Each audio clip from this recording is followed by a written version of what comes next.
भवाली के व्यापार मंडल के अध्यक्ष नरेश पांडे को पुलिस ने एक दिन पहले हिरासत में ले लिया। उन पर कई गंभीर आरोप लगे हैं। हम लोग इस समय अमर उजाला के न्यूज रूम में हैं और चंद्रेश पांडे जी इस पूरे मामले को काफ़ी गहनता से अध्ययन भी किए हुए हैं।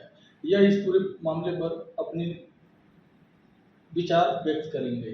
चंद्रेश जी, क्या मामला है? राघवेंद्र जी धन्यवाद। नरेश पांडे जो कि व्यापार मंडल भवाली के अध्यक्ष हैं और पूर्व में भी अध्यक्ष रह चुके थे।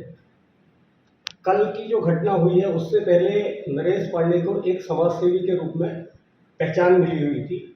पिछले कई सालों से नरेश पांडे अपने कार्यालय में, भवाली में इनका अपना ऑफिस है, वहाँ पर समय समय पर शिविर लगाते थे जिसमें क्षेत्र के आसपास के लोग, ज़रूरतमंद गरीब जो लोग होते हैं, उनको कभी खाद्यान्न वितरित करते थे, कभी उनकी ज़रूरत का सामान, कभी कपड़े वितरित करते थे। तो इस तरह से उनकी पूरे शहर में, मतलब पूरे शहर में एक अच्छी उनकी पहचान बनी हुई थी। एक अच्छे समाज सेवी के रूप में उनको देखा जाता है। अच्छा, समाज सेवी भी क्या बाउंसरों के साथ चल सकता है? उनके साथ 4-4 बाउंसर थे, बाउंसरों के पास असलाह होता था। इस पर आपका क्या कहना है? ये अपने आप में बहुत अहम बात है कि आज तक अपने इस नैनीताल जिले में हमने ऐसा कोई व्यक्ति नहीं देखा जो कि एक साधारण परिवार से ताल्लुक़ रखता हो और व्यापार मंडल का अध्यक्ष हो और खुद बाउंसर लेके चलता हो। उसके साथ बाउंसर 3 या 4 हमेशा रहते थे और लोग बड़े हैरत में रहते थे कि आखिर इसको क्या, किस व्यक्ति से ऐसा खतरा है कि इसने 4-4 बाउंसर यहाँ पर पाल रखे हैं। इसको लेके समय समय पर सवाल भी उठते रहे।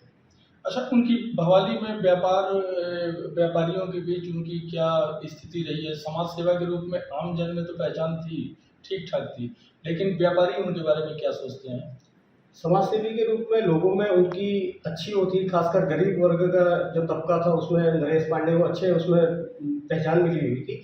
व्यापार मंडल में पिछले बार जब चुनाव हुए थे तो क्योंकि उनकी अच्छी पकड़ थी, लोग, व्यापारी भी उन्हें, क्योंकि अच्छे काम करते थे तो लिहाजा लगता था कि हाँ ठीक है, अच्छे हैं, तो इसीलिए वो व्यापार मंडल अध्यक्ष निर्वाचित हुए थे। तो मुझे लगता है कि जब कोई व्यक्ति निर्वाचित हो रहा है तो उसकी व्यापारियों में ठीक ठाक ही पकड़ होगी। चंद्रेश जी, एक सवाल यह है कि आखिर वह क्या कारण थे कि पुलिस को उन्हें बाथरूम में जाके उठाना पड़ा? राघवेंद्र जी, नरेश पांडे जिस तरह से समाज सेवी का कार्य करते थे, हालांकि एक वर्ग विशेष में उनकी अच्छी पहचान थी, लेकिन समय समय पर उन पर कई गंभीर आरोप भी लगते रहे थे। हालांकि ऐसा पुख्ता आरोप ऐसा आज तक कभी नहीं लगा कि उस पर जांच हुई, लेकिन अभी हाल के दिनों में, पिछले दिनों, एक नैनीताल की एक छात्रा है, उसने मल्लीताल कोतवाली में एक तहरीर दी कि भवाली व्यापार मंडल अध्यक्ष नरेश पांडे ने उसे शादी का झांसा दिया और लगभग 1.5 साल तक उसका शारीरिक शोषण किया। जब उस लड़की ने शादी की बात की तो उसने शादी से इनकार कर दिया। लिहाजा वो लड़की जो है कोतवाली में तहरीर देने गई, पुलिस ने उसकी जांच की। जब जांच में पुलिस को लगा कि हाँ कुछ मामला गंभीर है या उसकी शिकायतें सही हैं, तो पुलिस ने जो है कल भवाली में नरेश पांडे के घर पहुंची पुलिस की टीम और उसे उसके घर से उस वक्त उठा लिया जब वह बाथरूम में था। हालांकि उसके परिवार के लोगों का आरोप है कि यह पूरी प्लानिंग जो है नरेश पांडे के विरोधियों की एक साजिश है। जी, मल्लीताल कोतवाली में एक युवती ने तहरीर दिया था कि उसका जो है शारीरिक और मानसिक और आर्थिक रूप से उत्पीड़न कर रहा है एक व्यक्ति द्वारा, और उस व्यक्ति के ऊपर विभिन्न मुकदमे भी दर्ज है करके।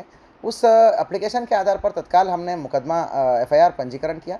आज उसके बाद जो है बहुत हैरतन चीज़ें सामने आई। स्थानीय जनमानस के द्वारा, भीमताल भवाली के निवासीगण द्वारा बताया जा रहा है कि एक व्यक्ति है जिसका नाम आपने लिया, वो जो है वो महिलाओं को, कुछ लोगों को आगे करता है और उसके बाद जो है उन महिलाओं के माध्यम से कुछ पुरुषों का संबंध बनवाने के बाद उनका वीडियो बनाकर और उन वीडियो के आड़ में वो उन लड़कों को और पारिवारिक लोगों को भयंकर तरीके से ब्लैकमेल करता है और उसी को एक प्रकार के रैकेट के तौर पे चला रहा है करके एक सूचनाएं आई थी। तो आज जो है सुबह जो है मल्लीताल पुलिस द्वारा उस आरोपित मतलब बेसिकली उत्पीड़न, शारीरिक उत्पीड़न और यौन उत्पीड़न का आरोपी है, उसको हिरासत में लेकर पूछताछ की जा रही है और अग्रिम कार्रवाई भी की जा रही है। ये जानकारी में भी आया कि वो जो व्यक्ति है नरेश, वो जो है अवैध रूप से, टोटल इलीगल रूप से 4 मुस्टंडे मतलब को रखता था, जो तथाकथित बाउंसर के रूप में मुस्टंडों को रखता था।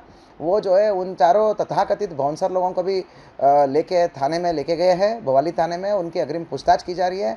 उन पर PSO लाइसेंस है क्या, ये सब चीज़ें चेक कर रहे हैं।